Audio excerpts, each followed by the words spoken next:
All right, I guess I'll get started. Feel free to come in if there anyone's not having a seat yet. Welcome to the Spring Framework talk today. I have the pleasure of returning to Vox Vienna, so this is not the first Spring Framework 5 talk I'm giving. I had a kind of preview themes and trends talk last year. So I chose to pick a different focus for this year's talk. This is a somewhat more specialized talk that actually came out of our Spring 1 platform conference, which happened in December in San Francisco last year. So it's, if I'm not mistaken, literally the second time I'm giving this talk, first time at Spring 1 last year. With a more specialized focus on the JDK story in Spring Framework 5, the specific arrangements that we're making for Spring Framework 5 to be a fully and truly and deeply Java 8 based framework, and the measures that we're taking towards JDK 9 compatibility. And not only 9, I mean it says 8 and 9 here, but whenever I say 9 in the context of this talk, I really mean 9+. I mean, I will elaborate on this and the specifics of 9, 10, 11 a little bit later on. But in the end, every time we say 9 here, we really mean 9 and its follow-ups, 10 and 11. We'll get to that. So Spring Framework 5 itself, let's go to the fact sheet for a moment, is already the 5th major generation that I have the pleasure to introduce. Since I've been doing this since the very inception of the Spring Framework open source project, this is always a very personal milestone as well, to bring a new major generation of the core framework out into the world. And this is kind of the fact sheet, right? We're not going to talk about all of those things in detail, but Spring Framework 5 is many things. The JDK 8 baseline upgrade is one of the key efforts in Spring Framework 5. Another one is the Kotlin focus, so the kind of parallel support for parallel first class support for Kotlin as an implementation language in application projects.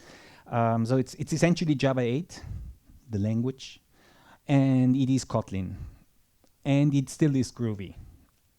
Admittedly, the primary focus is on Java 8 and Kotlin these days, and we really mean those things. So first class support means throughout the framework, Kotlin idiomatic extensions for many Spring Framework API types, just like the Java 8 story. I'll add a few notes to that later on. There is also a key kind of thematic background to Spring Framework 5.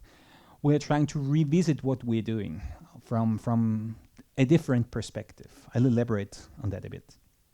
And the main part for our purposes today is about the baseline upgrade.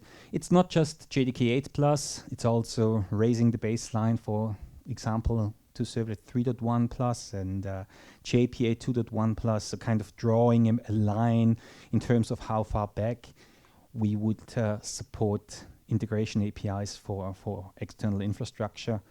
And of course, there's the opportunity not only to kind of raise the minimum level, but to also look towards the very current level. And that is, of course, in the JDK world, it's JDK 9, 10, 11. But in the Java EE world, it is the Java EE 8 API level, which after a somewhat, lengthy and complex process, finally was released to the world last year. And it is the baseline for what is now to become Jakarta EE in the EE4J project. It's the same API level in the end. No real work happened since Java EE 8 yet. So this is Servlet 4.0, it's Bean Validation 2.0, or in terms of providers, it is the recently released Tomcat 9, it is Hibernate Validator 6, it is Hibernate ORM 5.3, which is not actually GA yet. It's the API level behind those providers. There's also first class support for that. So in Spring Framework 5, as usual, kind of, we are trying to position it for the years to come. The baseline is kind of 2013, 2014 era APIs, But what we really care about is the APIs that are going to be mainstream in the course of this year, in the course of next year. So we are really preparing the framework for 2018 and higher. A few words before we go into the JDK topic specifically, a few words on the usage style and the interaction style with the framework components. Spring traditionally has a very strong focus on an annotation-based component model. This is, of course, well established. It's very complete. It's in many ways a totally mainstream programming model in the meantime. This is, of course, fine. I mean, this was a key goal, in particular in the Spring Framework 3 and 4 generation. In Spring Framework 5, we intentionally put ourselves into a different perspective. Take this with a grain of salt. We're not saying that the usage model has to change. The annotation model is still the first kind of first choice, the common choice, the mainstream choice by far. But for the purposes of challenging ourselves, of enforcing a different perspective onto the framework, making the framework usable from different perspectives, we revisited a totally different style, a functional, programmatically oriented functional API style. So instead of using annotations and instead of using reflection, we're trying to programmatically express ourselves, to allow applications, even very minimal microservice arrangements, to express exactly what they need to express in a purely programmatic fashion, with no annotations, no class path scanning, and to some degree, even no reflection, if you are trying to avoid that to begin with. There's there's many factors that come into play here, not least of it all Kotlin. So I'll get back to Kotlin here for once. Since the Kotlin language provides some very nice facilities. Actually, not the language, but the Kotlin compiler and the runtime provide us with certain introspection mechanisms that allow for closer interaction with the language constructs. For example, we can reliably infer the return type of a Kotlin function, something you cannot do against the Java 8 Lambda expression at runtime. This actually does influence the API design. We can come up with more concise and more expressive Kotlin variants of some APIs because of those runtime features. But back to the notion of functional registration and functional composition. This is, of course, a somewhat extreme perspective. Spring is always about shades of gray, right? A certain middle ground that is emerging, which is what people actually do in practice. Of course, these things mix and match. You can register certain bins programmatically with the functional registration mechanisms and send the container onto a class path scan for certain components that you detect by annotation in the class path, ending up in the same Spring application context eventually. There's nothing wrong with that at all. Those things mix and match. You can programmatically register components that use annotation-based declarative transactions. So all of those things go together. But from a framework design perspective, it is really useful, really healthy to force the framework to be perfectly usable in, for example, even a Kotlin-based programmatic registration scenario that has nothing to do with annotation and even nothing to do with Java the language. The outcome, the common ground underneath, is what is Spring Framework 5 now, and what is really kind of this shaping up that we did towards Spring Framework 5. All right. And even if it's not the focus of today's talk, I have to mention it, of course, because it is one of the things we spent a lot of time on, that we really proudly present to the world in Spring Framework 5, is the reactive programming model and the parallel web stack next to Spring Web MVC, which runs on the Servlet API. We have a parallel web framework called Spring Web Flux, which is a Reactive Streams-based web framework all the way through. This on its own is, of course, a very, very key topic and a very broad topic, which it's not the focus of today's talk. But of course, a key reason why Spring Framework 5 really makes quite an impact onto the Java scene at the moment. Just clarifying one essential piece here, and I already hinted at it. Those are two web stacks. Spring Framework 5 comes with two web stacks, of course aligned with common ground underneath, but essentially two web frameworks next to each other. Spring Web MVC being a servlet API-based framework as you know it, allowing for straightforward upgrades from a Spring Framework 4 to 5. It's basically the same stack. It's still servlet API-based, does everything it did before, has some fine-tuned contracts underneath, but you probably won't even notice. Many extensions still run. The usage model, typically annotation-based, is still the same. So a very straightforward upgrade path, in particular for existing web applications, but also for newly written applications where the servlet world is the best possible match and totally fine, right? Servlets, of course, come with certain limitations from the servlet abstraction, a thread per request, kind of thread-bound processing. This is a limitation and a quality at the same time. There are many things that you can easily do in a servlet-based stack here that you cannot do in a reactive stack. So this is not a black and white choice, and it's not like backwards compatibility and here's the new thing, the shiny new thing. It's really two options with their own qualities and their own benefits and drawbacks. And it's your choice for a newly started Spring Framework 5 based or Spring Boot 2 based web project. It's your choice of web framework, right? So like traditional blocking, JPA, JDBC API, transaction per thread, thread-bound transactions, you're probably better off here on Spring Framework 5, no doubt about it. If you got a reactive database driver for Couchbase, for Cassandra, for MongoDB, and you'd like to expose the reactive interaction model that the data store is offering to a web stack, to a Spring-based web stack, then Webflux is your friend. Your choice of underlying HTTP engine, not servlet-based, Reactive Streams-based. Even if Tomcat and Jetty are used as an engine underneath the covers, they don't serve as a servlet container here. They serve as a Reactive Streams enabled HTTP engine. And so it's really a reactive power that can be exposed to the web endpoints and two usage models on top. An annotation-based model, even for the reactive stack, and a programmatic functionally oriented model for the reactive stack. All right, so much really for, we'll get back to certain parts of this, but so much for the kind of general Spring Framework 5 storyline. A key and often underappreciated step that we took in Spring Framework 5 is the JDK 8 baseline upgrade.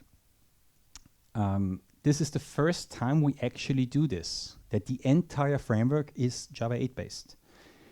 And it's worth reiterating why it comes so late, right? It's not really late, but for our purposes, it's sort of late that we go that far.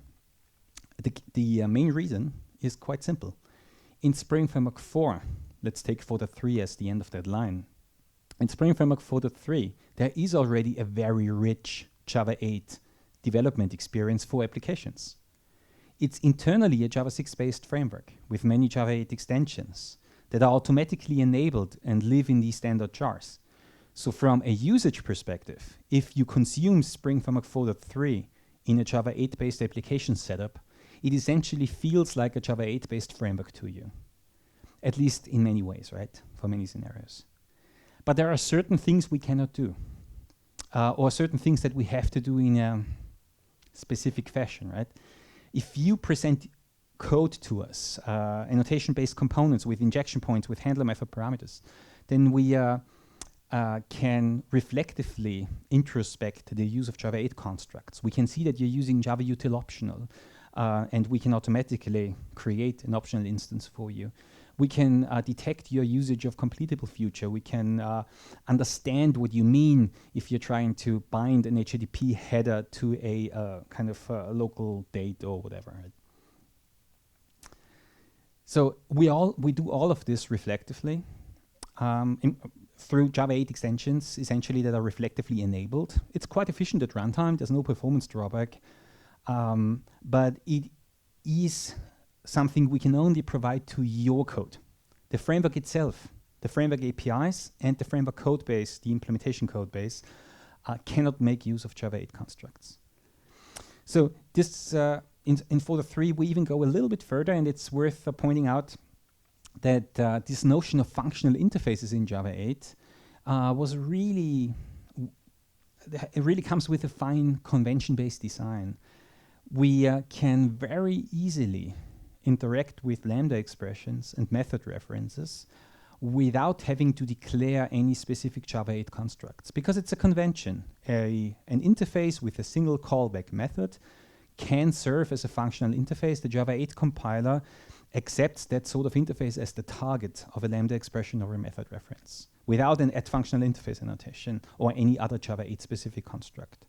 So even quite elaborate use of Java 8 constructs in your code against Spring APIs is already possible in Spring Framework Folder 3. We're even using repeatable annotations by declaring the convention for repeatable annotations. It's a Java 8 feature, Java 8 compiler feature that we already enable for quite a few annotations in Spring Framework Folder 3. If you're using the Java 8 compiler, if you're using Java 6 or 7, you have to do it the old style way with a container annotation, but it's kind of naturally ignored. There's no parallel existence of distinct Java 8 code and pre-Java 8 code here. It's the same code base, the same framework, the same jars, automatically adapting to your use of Spring Framework Folder 3 on Java 8 versus Java 7 or 6. This is the main reason why the Java 8 store is already in place in action for several years, right? It's against Spring Framework Folder 3. But we were waiting for a certain point of time. And that point of time came in the second half of last year. Java 8 becoming dominant in the industry, not just being the stuff that kind of the latest projects use, that newly started projects use, but Java 8 as a baseline even for existing deployment environments, even for existing data centers. This is, of course, it comes out of a survey, but it's quite indicative and quite accurate, I believe, indicating a strong dominance of Java 8 late last year. This is really the point that we were waiting for, where it makes sense for the framework itself not only to support Java 8 in a broad and deep fashion, but also to be Java 8 based internally and really embracing even the little things we can do with Java 8. So Spring Framework 5 is Java 8 based now, requires Java 8. If you're on 6 or 7, there's always Spring Framework Folder 3 for you, and it's going to be supported for several years to come, right? So it's not going away all that quickly. But in Spring Framework 5, we literally revisited the entire code base. I'm not entirely sure that we touched every source file, but certainly very many of those. Just by iteratively using Java 8 constructs internally. We of course have plenty of code that can benefit in terms of its readability, in terms of its maintainability from the use of Java 8 constructs internally. Like all the collection interactions, right? We can choose to use collection streams. We can choose to use the new operations on collection and map. We can use for each with a consumer callback. We can do all of those really nice things that you may already be totally used to in your application code. We can finally do them internally in the framework. And there were many iterations, many contributions also from the community in terms of how to improve the existing code base along those lines. There's also some new runtime facilities in Java 8 that allow for doing things somewhat more efficiently than before, in particular in the reflection APIs, in parameter reflection. So this is nice, of course. Won't make much difference in practice, but it certainly is a step forward. We're really taking it that far, right? We're doing everything we can to kind of exploit what Java 8 is offering within our framework code base. More importantly, maybe for application purposes, right? We can start exposing Java 8 specific API types, new API types that have been introduced in Java 8, we can finally expose them in our core framework APIs. Simply speaking, right? Framework interfaces like Bean Factory, like Application Context and others previously were unable to have hard references to Java 8 API types. No completable future, no Java time types, no Java util optional, no Java util collection streams. In the hard interfaces, right? We were only able to reflectively support them in your code if you wanted an incoming parameter of that kind or you had a return value of that kind. But we couldn't do this in the core framework APIs because they had to be runtime compatible with 6 and 7. We're finally able to do this. And this is one of the most significant revision in the APIs, that there are some overloaded methods now that instead of a Java util date, they may take a Java time instant. They accept a Java time duration parameter where that is semantically applicable. We have hard conversion APIs, very immediate convenient conversion APIs between listenable future and completable future. And we're making use of the Java util function interfaces. This is maybe the most important common ground in terms of API design in Java 8. Finally, we have a quite rich set of functional interfaces, of simple common callback interfaces that everybody is using already, but all in their own little copies. Now we have kind of a canonical version in the Java util function packages of Java 8. And we're making quite some use of this. The notion of instance suppliers, the notion of dependency consumers. There are quite a few Spring APIs that expose or accept callbacks of this kind now. And on the way forward, we're trying to make as much use as possible of those common core Java 8 callback APIs, callback interfaces, instead of inventing our own. Right, and one of the goals here is not just to do it because we can. There's also some interoperability behind this, because quite a few libraries and frameworks out there are already Java 8 based, or at least have Java 8 based versions of themselves. And of course, they would use those Java 8 constructs. They use Java util function. They accept Java util function parameters. They return completable futures. They use the java.time types. If you wanted to programmatically interact with them from a Spring Container background, a Spring Container context, to those Java 8 based APIs, it of course is really useful if they kind of talk the same language and they use the same API types without any need for adaptation or for conversion. So not least of it all for that reason, we're trying to streamline the entire API surface in Spring towards the common API design ground in Java 8. So just a few examples so that you also got some names, right? On those slides. I'll elaborate a bit on the whys here. Another one is default methods in Java 8. This is a language feature allowing for an interface to have a method declaration with a body, right? So in Java 8, an interface doesn't have to have abstract method declarations. It can choose to have default methods with a simple default implementation. Of course, no state attached, but the default implementation may call other methods on the interface, or it may throw unsupported operation exception, but at least it's there. It's there for it to be compiled against.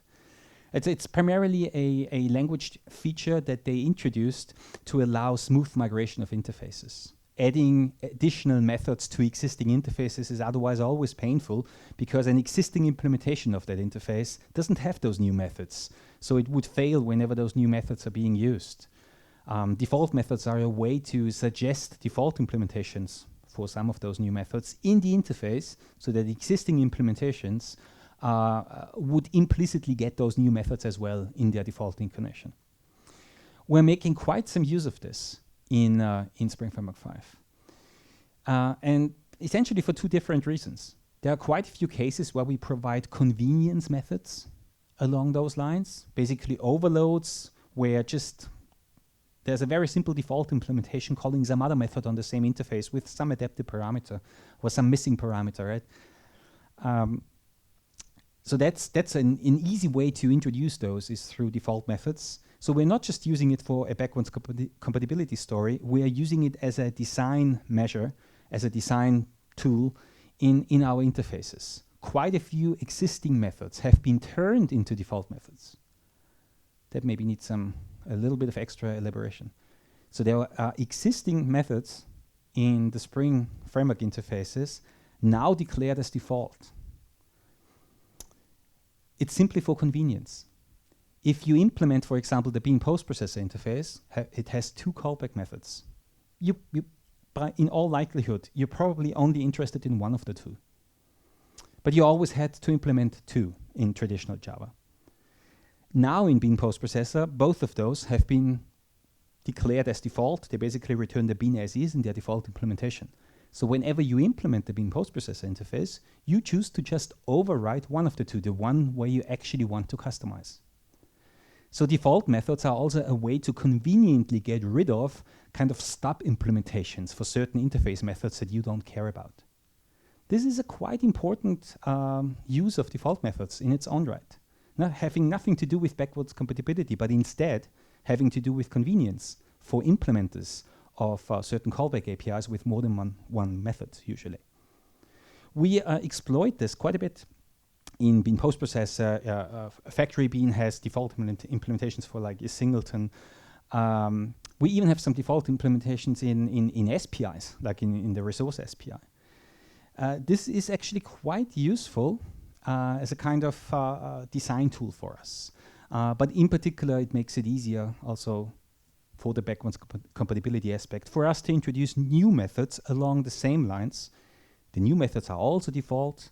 They do provide for this feature that existing implementations inherit that new method, but design-wise, they are then also aligned with existing methods that are declared as default the same style, right? We care about consistency. There shouldn't be an artificial difference between newly declared methods, newly added methods, and existing methods. If they are of the same kind, and both of them benefit from a default declaration, then they have it now in Spring Framework 5. Maybe the most common ones are to be found in the integration at higher levels. The transaction synchronization callback interface, plenty of methods, benefits greatly from default declarations for those existing methods. Or in Spring MVC, the handler interceptor with 3 callback methods, and in all likelihood, you may be interested in 1 or 2 of them, but not in all 3.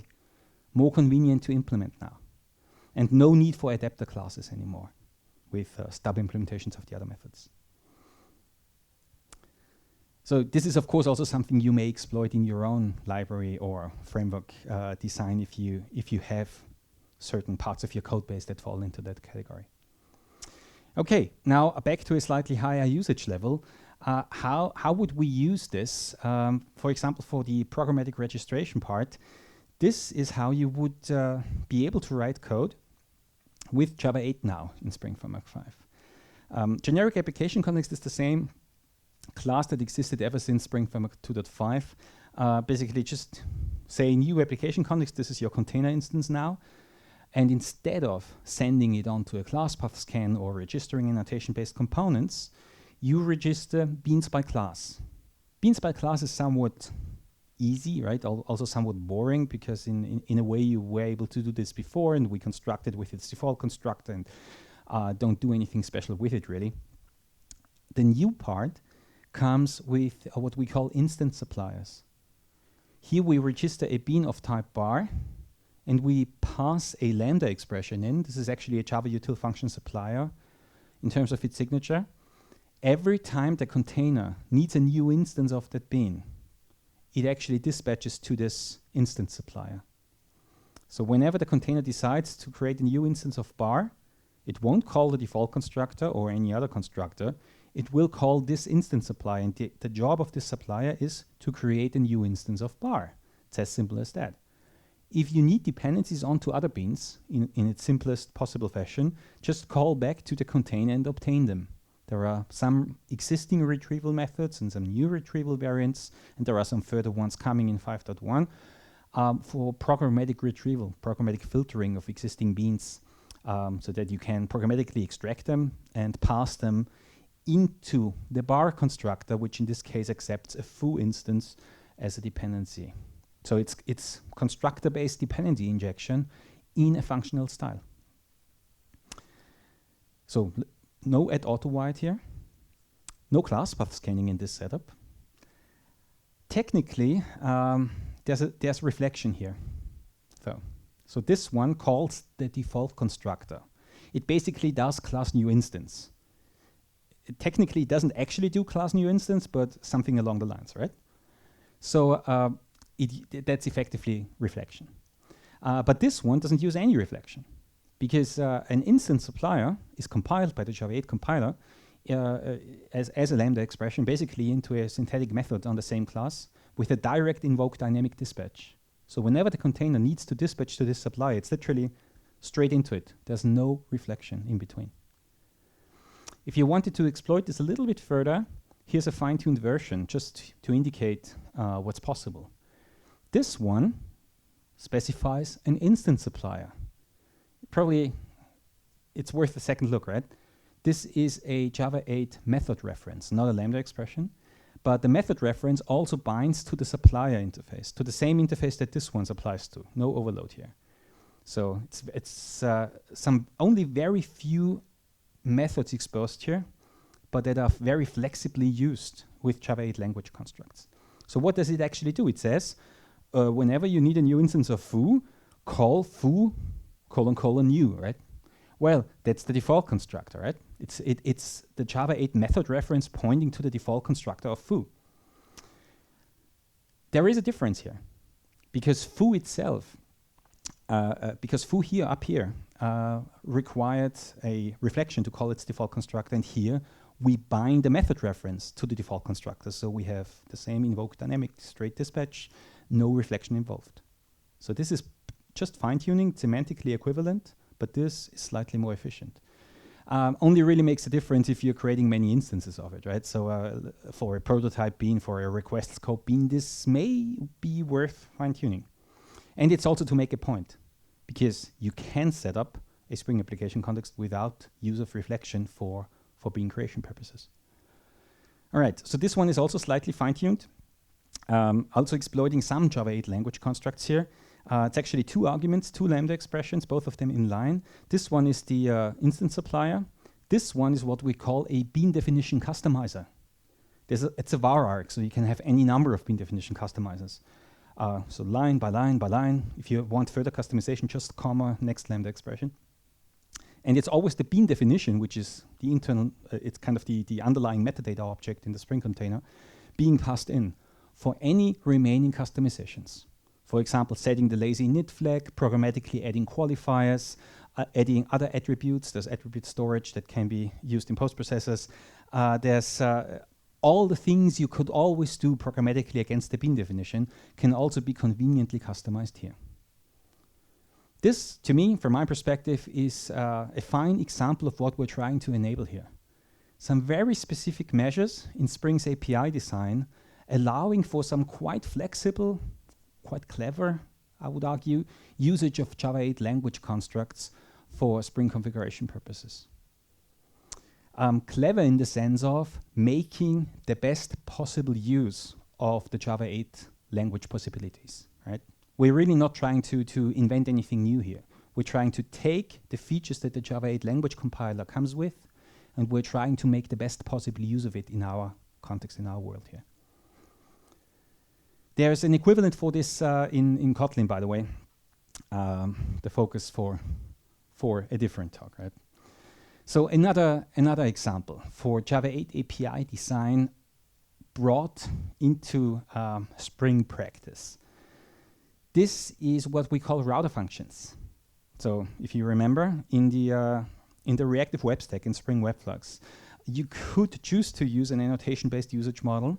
You could also choose to go with what this little slide called router functions, and this is what we're seeing here. A programmatic way of tapping into the Webflux stack, the reactive web stack in Spring Framework 5.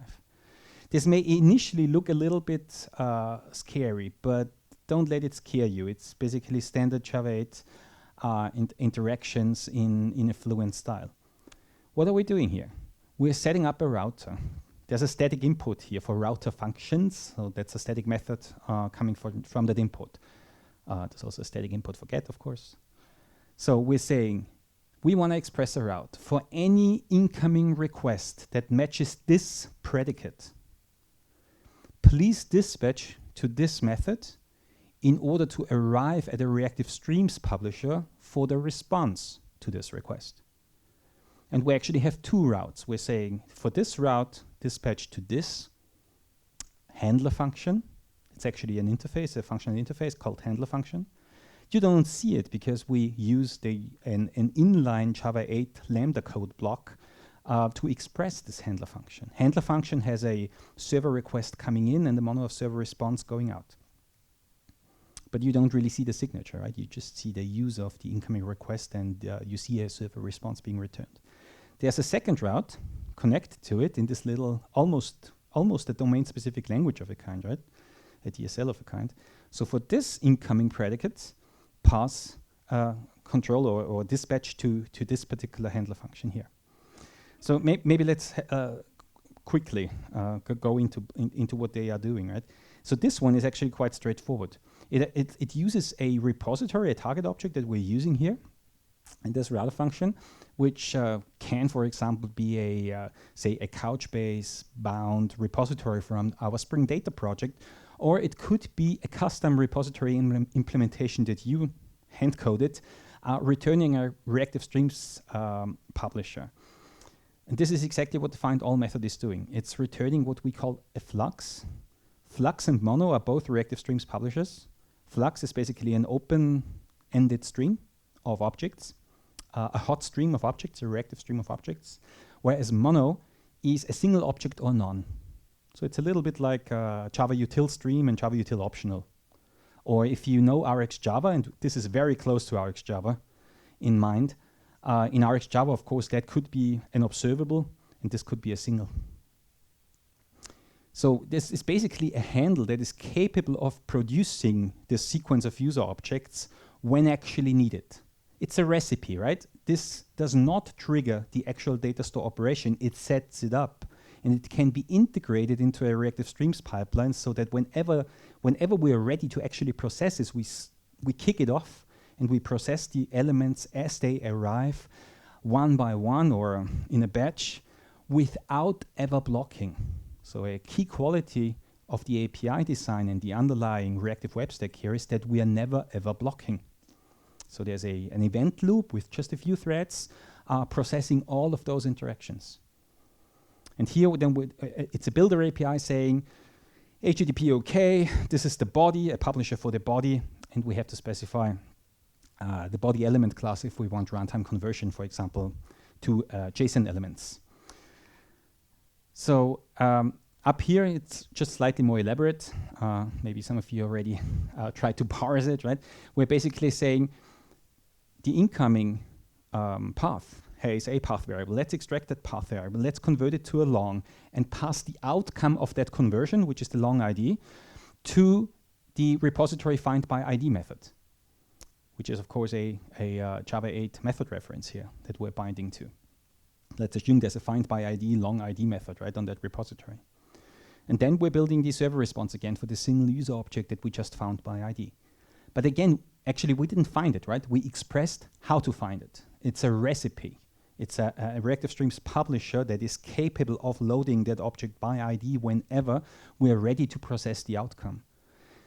Both of those go back, register to the runtime stack. And whenever a request comes in, whenever the request is fully parsed, whenever the response is ready to be written to, then and only then we start triggering those operations. And there's a back pressure model involved in the background. So whenever data arrives, we're kind of sending it through the codec step or rendering it out to the response. Basically, element by element, we never ever block waiting for the next element to come in. We're being notified when the next element is ready to be processed. Back up to our API design perspective here. There's really close interaction between how those APIs are designed, how you need to express yourself here, and how the underlying stack works, right? All right, so much for a little bit of Java 8 usage in the reactive world. We are not the first and not the only open source framework to have a Java 8 baseline these days. There's, for example, JUnit 5, there's our own project Reactor, Hibernate ORM, as of 5.2 and further. They are all coming up basically ready to be Java 8 baseline now because Java 8 is just mainstream. All right, so let's move on and talk about JDK 9 a bit. So in practice, many of the things we do in Spring Framework 5 are Java 8 enabled, Java 8 based, but we look forward towards JDK 9 in many ways. We released a week after JDK 9's GA, and we track JDK 10 and 11 very closely. In JDK 9, there's not that many language features. I mean, there is this new language for module info classes, but the main reason why you would move to JDK 9 is not so much driven by language features. It's more infrastructural. There are many improvements at the JVM level. You could argue basically the JDK itself, the JDK setup, and the runtime infrastructure, the JVM, have been heavily refactored for JDK 9. And we get quite a bit out of this. They really took the time to do this deeply. So at the JVM level, for example, we have compact strings with a more efficient memory representation of strings at runtime if they can be encoded in a single byte. We have the G1 garbage collector by default now. We can build custom JVM distributions, including certain modules and certain characteristics of the JVM only. There are many things we can do finally with the JVM that we are totally not used to doing in Java land. We finally have an SSL stack that's ready for HTTP 2 out of the box without having to append something to the boot class path or to kind of hack into the Java 8 JVM at all. It's kind of that alone is actually a quite key reason why you would want to deploy to Java 9. And of course, there's Jigsaw, the module system. I intentionally put it in that order. I see the JVM improvements and the stack improvements, the security stack improvements as key reasons why you upgrade to JDK 9. Jigsaw, the module system, explicit use of the module system in your application code base is kind of a bonus, and I would not put it any further up because all of the other features in JDK 9 are so worth upgrading to. So don't let Jigsaw and the module system scare you. We also talked about Reactive Streams already. It's just a side note. Let's skip this quickly. But Java 9 contains a version of the Reactive Streams SPI that we are using in Spring Framework 5 in a repackaged Java util concurrent flow. And if you use this or any library that are based on this with the Spring Framework 5 Reactive Web Stack, we would naturally understand it. So the Reactive Streams contract is actually baked into JDK 9, but just the contract. No providers, no implementations, no web server, no database drivers. This is to follow in further generations of the JDK. So we may see some use of this, for example, a reactively enabled database driver coming out of the JDBC group sometime soon. It's in the prototype stage, unclear when it's going to be productized, but the core contract, really just a few interfaces, are already part of the JDK. Other things that at the API level may be worth upgrading to is nice new factory methods for kind of constant sets and lists and maps. So instead of having to manually build this and do an unmodifiable collection in front of it, there's simple convenience methods for constant collections now. And there are a few nice things in the Java util stream and Java util optional APIs that are new in 9, introduced in 8 originally, and some new methods in 9 that really make sense and arguably should have been there in 8 already. So there's quite a bit of new API stuff in JDK 9. We're not going to dive very deeply into this, but all of this forms a reason why you would want to upgrade to it.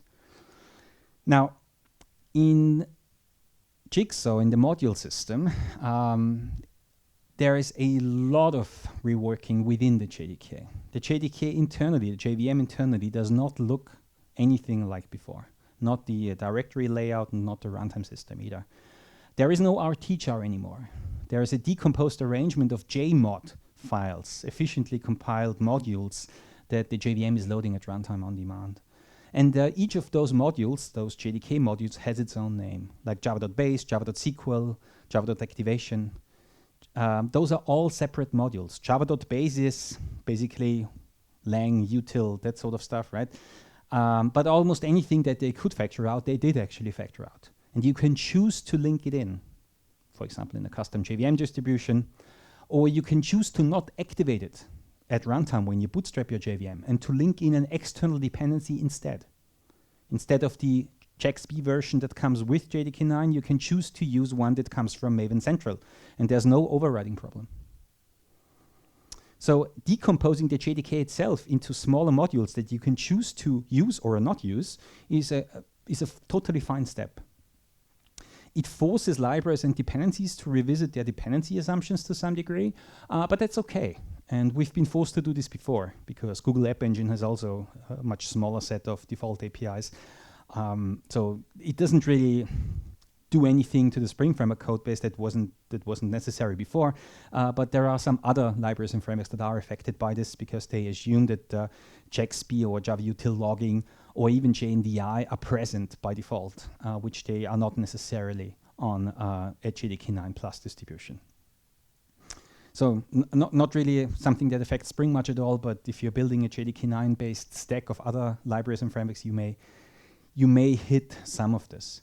Interestingly, even the JavaX annotation package is now not present in java.base anymore. So annotations like resource, post-construct, pre-destroy are not actually active by default. They are factored out, and you are supposed to use a JavaX annotation distribution from Maven Central instead, a version of your choice, a combination of your choice. And in JDK 11, coming up in September this year, in all likelihood, these deprecated modules are not even going to be there anymore. So you have to get those providers and those APIs from Maven Central. So that's the JDK internal module graph. You see that there's quite a bit of connections. The JDK libraries, of course, are heavily intertwined. They have been growing as a kind of monolithic core library for well, quite some time, right? A few decades. So obviously there are strong interdependencies between those modules, but it's nevertheless very worth having gone through this decomposition step in JDK 9. You may choose to use the same module system for application modules. But if you're doing this, you have kind of a limited perspective onto it. You can't use JMod files. That's a JDK internal, JVM internal format. All you can do is take your jar files, which might already be modularized, and add a module descriptor to it. Enforce certain characteristics, certain separation characteristics in your jar file, and add extra metadata that expresses the relationship to other modules. So basically dependencies on other modules and which packages you'd like to export to other modules. There's a couple of things you cannot do in the module system anymore. So there can't be any cycles between dependencies. There can't be split packages like the same package in several jar files merged at runtime. There has to be a clean assignment of package to module. But ultimately, this is not rocket science. It's just a formalized version of something you may have been doing before, like separating your code into modules with certain dependencies, allowed, others not allowed, certain packages to be used by other modules, others to be considered internal. This is just a formal representation and a way to instruct the JVM to enforce those characteristics at runtime. Whereas on the class path, so if you just drop your jar files onto the class path, which you can keep doing on Java 9, there's no enforcement. It's basically just a long sequence of zip files, and every time we need a class or a resource, we search through that long list, and at some point we find it. That's all we're doing. There's no separation. Whereas on the module path, which is kind of a different mode of operation, so there's kind of, you can bootstrap Java 9 in classpath mode or in module path mode. And if you deploy your jar files in module path mode, each of them is going to be concealed by a runtime shell around it. Every jar kind of has a module representation at runtime. So it's not just a compiler enforcing something, it's also the runtime enforcing something. And there's even reflection APIs to understand those structures at runtime. So for tools, even for frameworks to some degree, we can interact with these runtime representations. We can ask a certain package which module it belongs to. We can introspect the boundaries of a module. So there's a formal representation of the structure of your deployment layout that the JVM and frameworks and tools that run on the JVM can use. There's this notion of the module descriptor is not actually strictly necessary. So a jar file deployed to the module path should have a module descriptor. Alternatively, it can be an automatic module, which is basically a regular jar file, adhering to the constraints, so no split packages, no cycles, but otherwise not having extra metadata with it. And of course, a regular jar file adhering to conventions is great. This is exactly what Spring Framework is doing in order to remain Java 8 compatible. So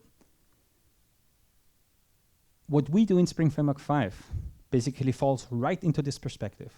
If you choose to use the module system in Java 9 in your application layout, Spring is ready to be consumed in such a scenario. You may choose to, for example, have a kind of database layer module of yours, and you may say requires spring.jdbc to formally express a relationship to the Spring JDBC module, which is essentially just the Spring JDBC jar as you get it from Maven Central, with a little bit of extra metadata. We ship an automatic module name entry so that the JVM in module path mode has a well-defined module name assigned with each of the jar files. This is just a manifest entry. Otherwise, we export all our packages, as we always did, and we get runtime resolution of our interdependencies from the JVM. So Spring JDBC automatically sees Spring TX and Spring Core, for example. You don't have to express this anywhere. The usage model is perfectly fine, and that's essentially what we're focused on. You should be able to do this if you choose to use the module system in your application projects. And as of Spring Framework 5, this is reliably possible. In Spring Framework 4.3, it's also possible if you don't rename the jar files, you can have the same experience. So Spring Framework 4.3 is technically usable in the module system, but it's not actually first class support there quite yet. This little syntax that you're seeing here is the module info file. It's basically like package info, module-info, put it into your jar file, compile it with Java-C, with a Java compiler as usual. It's a little language that allows you to express this is a module, module name, dependencies and exports. We don't actually ship such module descriptors in the Spring Framework jars, to reiterate that point. All we do is that we have a manifest entry for a stable module name, because Java 9 comes with conventions for the rest, right? The module name needs to be assigned somewhere. It can be derived from the jar file, but if you want a stable name, there's a manifest entry for it. Required dependencies can be resolved automatically at runtime if you want them to. And if you want to export everything, then that's the convention by default, right? And that is the reason why we don't ship module descriptors. For Java 8 compatibility, for allowing the framework to remain buildable on Java 8, this is a great design that they did in Java 9. And there were a few cycles involved here. So we have been involved in the late stages of the Jigsaw design before JDK 9 went live. So we wanted the conventions to match what we are doing here. So we had quite some interaction with the JDK team. And kudos to them for being lenient with those conventions so that we can use them from a Java 8-based framework. It's a little bit like what they did back in Java 8 with Lambda expressions and functional interfaces by convention. This is kind of the same line of thinking, allowing easier migration for existing frameworks and libraries. All right, a specific notion to wrap this up, a specific notion that is worth exploring a little bit because it's often misunderstood. idea of a module concealing internals can be relevant for a framework like Spring, right? What if you want Spring to create certain implementation beans of yours that are otherwise not part of the surface? Whatever you want Spring to create for you and to configure for you needs to be visible, right? So you have to export at least the entry points, at least the factory methods for your implementation types. If all you want Spring to do is to talk to public artifacts, like public classes, public constructors, public methods, there's nothing extra you have to do. But if you want at auto-wired on non-public constructors or non-public fields or non-public methods, you're going to learn quickly that this isn't possible in Jigsaw. It's possible in classpath mode. But if you run in module path mode, you have to open your module accordingly, because modules are concealed by default. Everything that's exported and public is visible to the outside, but only that, right? No non-exported classes, and in particular, no non-public artifacts of the exported classes. So for Spring purposes, an application module does not have to be open if all you want to do is talk to public artifacts, public constructors, and public classes, for example. Spring can happily do this for you without any extra declarations. If you want Spring to see internals, non-public artifacts of your class, you have to export certain packages as open or the entire module as open, all the packages in the module as open. If you're trying this, you'll learn quickly that it's not Spring that you're opening it for. It will be the data binding libraries, Hibernate, Jigsaw. These are the typical candidates that kind of force you to open your module, but usually not Spring's configuration purposes. In any case, there's a solution for this, right? The open keyword is a first-class feature in the Jigsaw module system. All right, so we already are at the end of this little tour. Just a few recommendations and a little bit of a summary. If you want to upgrade, I strongly recommend familiarizing yourself with Java 9 and higher. I mean, at this point, take Java 10 release candidate or wait 2 weeks and take JDK 10 GA. We're getting a new JDK release every half year now, right? So 9 or 10 or 11, whatever the latest is, familiarize yourself with it. Do the smoke test. Run an existing integration test of yours or just an existing setup of yours on the latest JDK and see whether it works. You've got a strong chance of that simply working for Spring-based applications on the JVM class path. Even when you're using Hibernate, even when you're using Jigsaw, this has a high chance of working because all of those libraries have been upgraded to some degree and run fine on Java 9 and higher, at least in class path mode. There's some enforcement in the module path setup that may break some existing libraries. For example, the Netty networking library and or Groovy are still not perfectly usable on the module path, but they are usable on the Java 9 class path. So consider staying on the class path. Basically, take your existing setup, Java 8 based, and just run it on Java 9, 10, or 11. Consider even staying at the Java 8 bytecode level, which basically means keep compiling with target 1.8. This significantly reduces the pain that you're being exposed to, because many existing frameworks and bytecode processing libraries and bytecode processing tools need to understand the bytecode level. And the JDK 9 or 10 or 11 bytecode level might be new to them, right? And actually, 9 has a new bytecode level, 10 has an even newer one, and 11 will get yet another revision. So you'll have that problem every half year. If you just keep compiling with target 1.8, you can use all of the infrastructure in Java 9. You can even use some of the new APIs in Java 9. You cannot use any of the language constructs in Java 9, which is not usually a huge issue unless you want to do modules, right? So keep compiling with target 1.8, deploy to the class path, and you might be a happy user of the new JDK 9 improved runtime, the runtime infrastructure, with a Java 8-based project just deployed to JDK 9, 10, or higher. Right, so just the dates here. This is a quite unusual scenario for us in the Java ecosystem. 9 is basically already end of life thing. will be end of life in 2 weeks. Bye-bye JDK 9, hello JDK 10. But JDK 10 will be end of life in September, in half a year. So if you want to give it a try, do it quickly.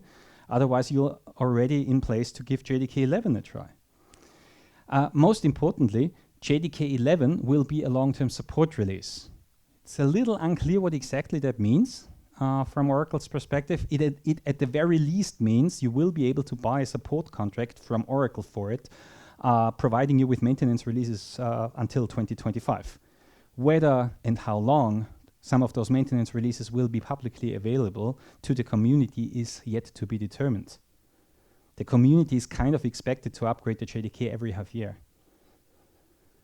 Right, in the Spring Framework setup, we're currently in a position where the framework itself is Java 8 based. It also still builds on Java 8, all the tests run on Java 8. If you just switch Java Home to 9 or 10 and rerun the Spring Framework build as you get it from GitHub, it will still execute, build, and or run all the integration tests. So the build actually works across those 3 JDKs, and in all likelihood, it will also work on JDK 11 even without any extra measures. We had a few measures in place within the framework, making it easier to run on newer JDK generations. Most importantly, if you are courageous enough, daring enough, to give the new bytecode level a try, right? To, for example, use the Java 10 bytecode level because you want to give var, the var keyword, a try. That works fine with Spring because we have some measures in place that leniently accept new bytecode levels.